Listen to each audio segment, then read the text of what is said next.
What's good, y'all?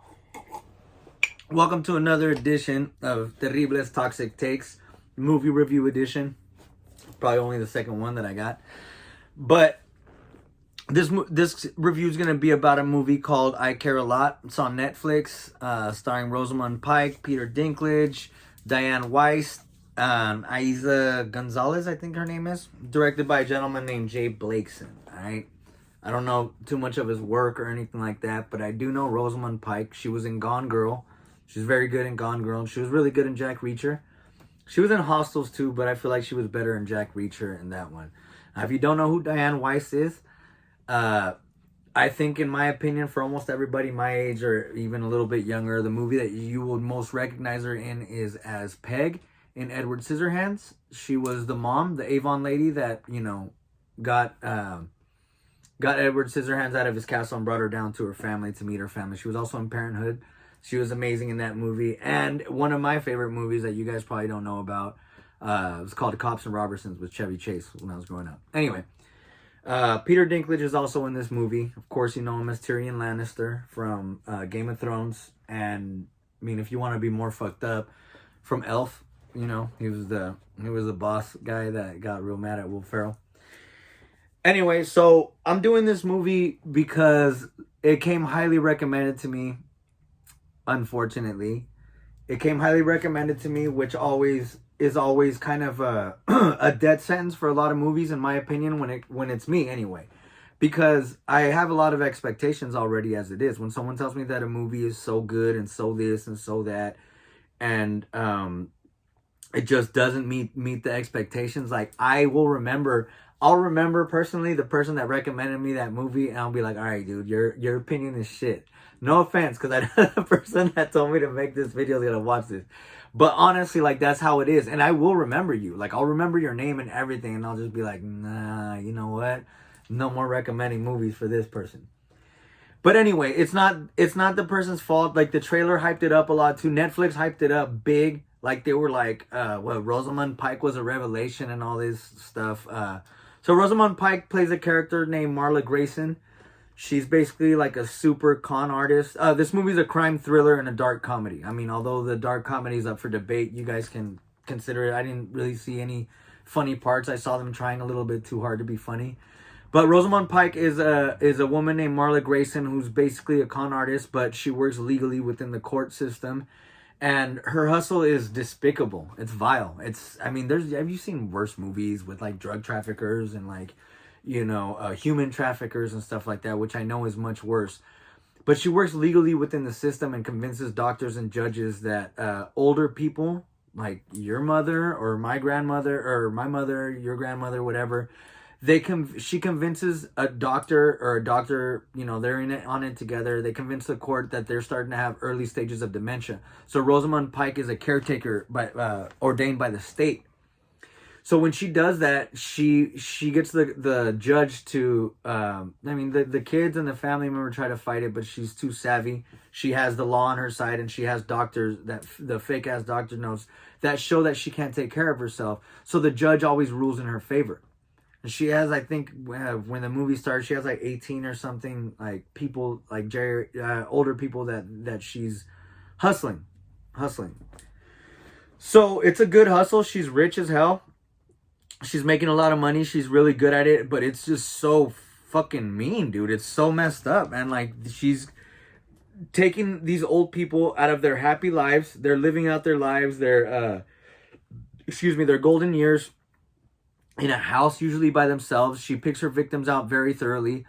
She liquidates all their funds. She cleans out their safety deposit boxes.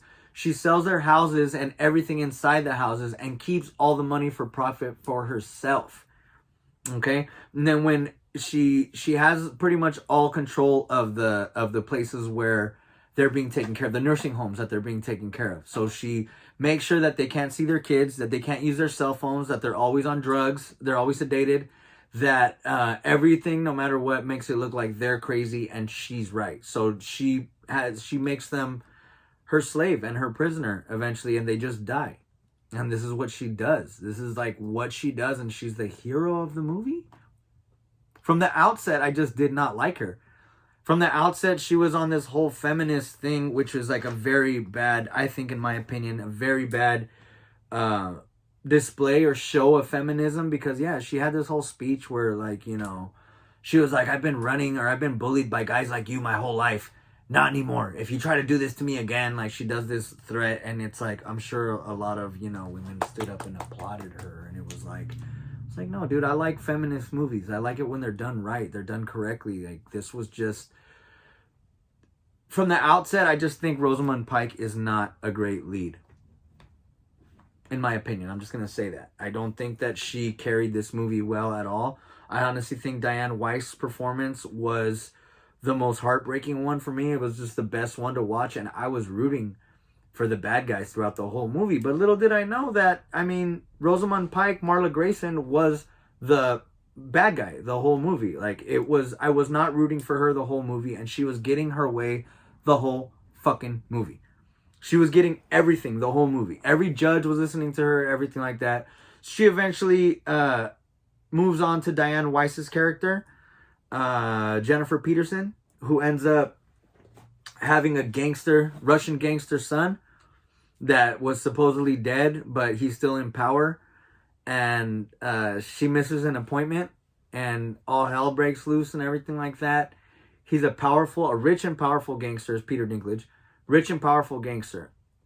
And Rosamund Pike is just, she's just what I told you. She's not military trained. She's not, you know, an ex-CIA operative. She's not, it's just, she's a hustler, and she's good at talking in courtrooms and stuff like that.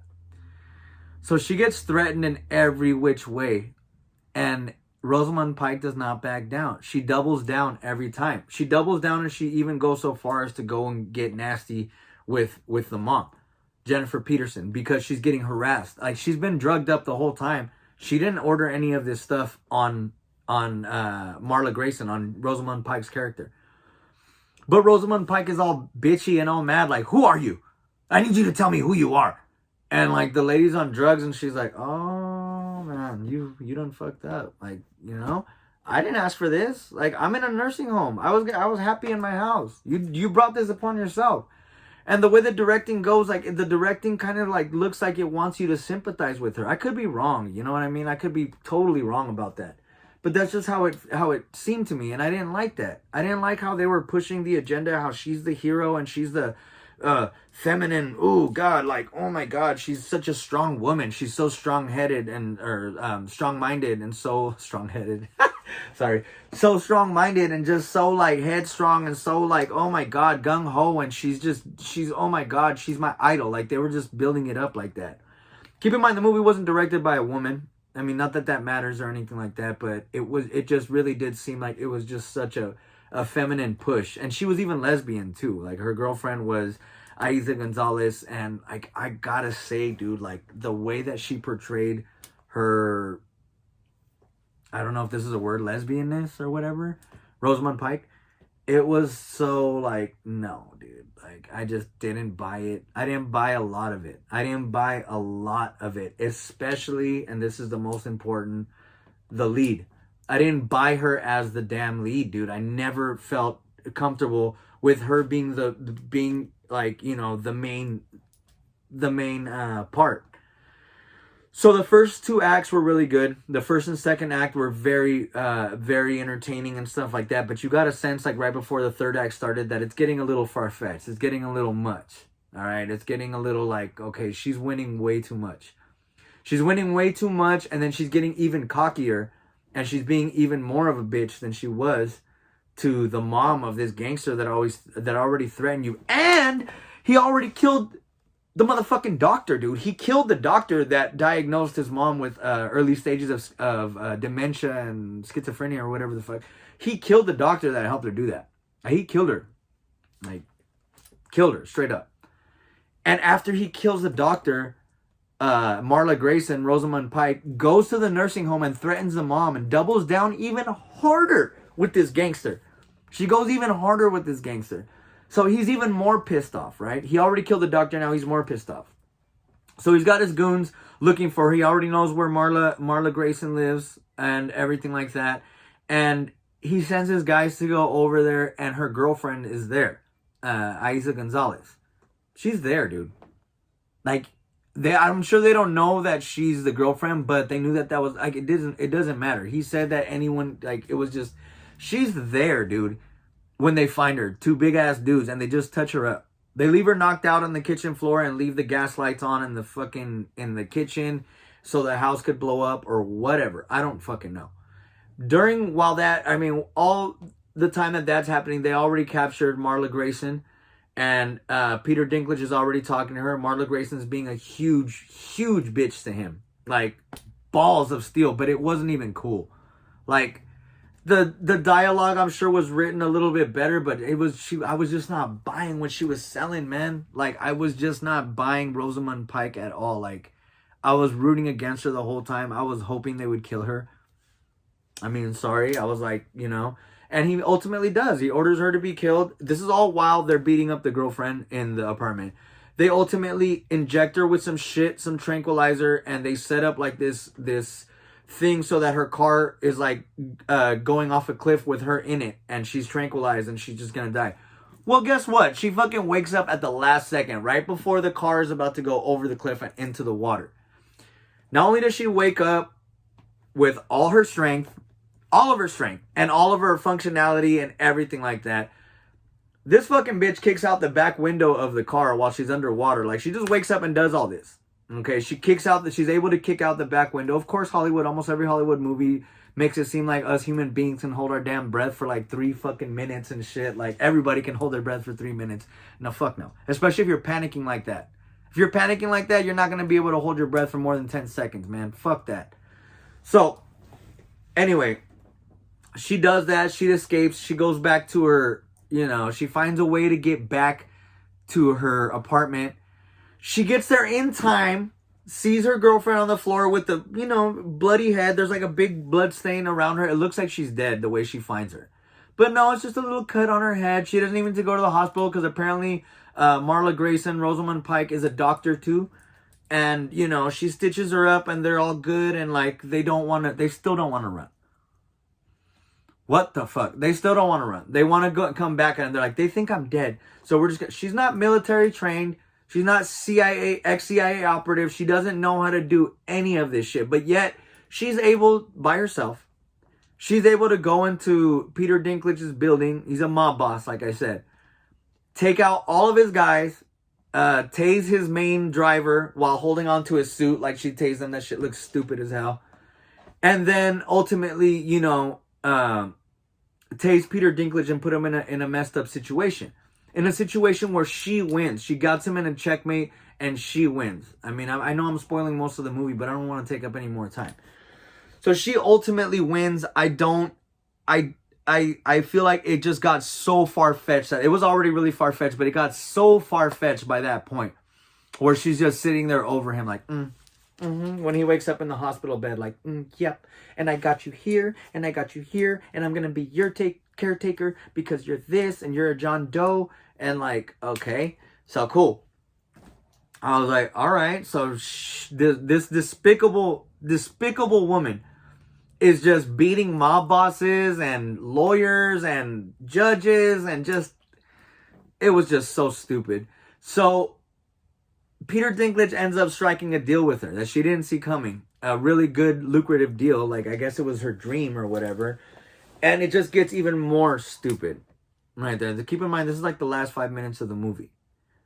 So he's able to get his mom back out of the nursing home. That was part of the deal. And since he's rich, he helps her buy hospitals and nursing homes all over the country so she can keep doing this shit to more and more and more people. And she does, and she becomes like one of the richest women in the world, which at this point I thought was all a dream. I thought it was all a dream, and she was going to wake up in the car floating up, which I would have appreciated a lot more. In the end, she does like some CNN interview, and as she's leaving the office building where she did that CNN interview of her, like, most successful woman, and they show all these like magazine covers and all this shit. And it's just very cliche, the last part of like how she got rich and everything like that. But then that son that came at her in the very beginning opening scene of the movie, the son of the mom who he separated from, which I think was very important for the director and for the credibility of the movie, was that opening scene was what made me hate her already. Because I mean, if you love your mother, you can't let somebody do that. And like, he was powerless, and she destroyed him from the very beginning of the movie. So he gets back at her at the end. At the very end, he pulls up and he pops a cap in her ass. So it's like, and she dies. But even that, like, I just didn't feel like it was, okay, yeah, it was justice, but it didn't save the movie for me. I don't feel like watching the movie again. It's not a movie I would recommend.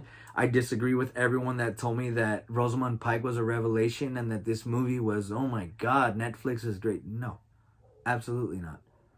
Absolutely not. I thought it was a failure in feminism because they could have done a much better job with it. I thought it was a failure in trying to make Rosamund Pike over the top as a female lead. If you want to call it that, with her big ass vape. Like, what the fuck was that big ass vape? I didn't get that. But yeah, that's my verdict on it. Like, if I'm gonna go 1 out of 10, I would definitely give this movie a 5 at best. At best, because there was some great talent in it. There were some okay parts. I was actually able to finish the whole movie, which that's saying a lot.